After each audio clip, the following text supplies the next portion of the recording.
Paano nga ba i-translate sa ibang language like English at iba pang mga foreign languages ang mga sinasabi mo gamit lang ang keyboard mo? So, pwede po itong gamitin sa Facebook, sa Messenger, o kapag tayo ay nagte-text. Kung paano ito, panoorin mo lamang ito. Unang-una, pumunta po muna tayo dito sa settings dahil hindi lahat ng keyboard ay meron ng ganito. So, dito po sa search bar, pipindutin po natin yan.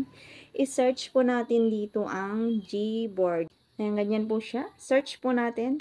At kapag wala pong lumabas dyan, no result ang lumabas, ang i-search nyo po dyan is keyboard. Pindutin po natin itong keyboard and input method. And then dito sa Gboard, pindutin po natin yan. Pindutin natin ang text correction. And then dito, i-turn on po natin itong show suggestion strip. And katulad po ng sinabi ko kanina, pwede nyo itong gamitin kahit saan. Basta palabasin nyo lang yung keyboard nyo. Then, pipindutin nyo lamang po ito. Pindutin ang I translate. Then dito, pindutin nyo po ito. Pindutin nyo lang po itong tukuyin ang wika or detect language kung hindi po nakaset sa inyo. Pindutin nyo po ito.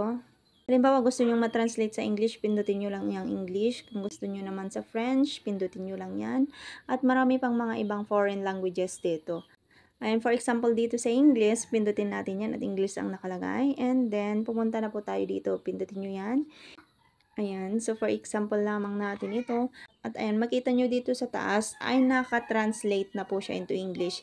Then, pindutin nyo na itong send button. Then, para maintindihan natin yung nabasa nating text o chat, halimbawa, ayan, i-hold lang po natin. Pindutin ang copy. Then, pindutin po natin ito para lumabas itong keyboard natin. So, pwede po itong gamitin sa text at chats. Pindutin po natin ito. Pindutin natin ang I translate. And then dito, pindutin natin ito.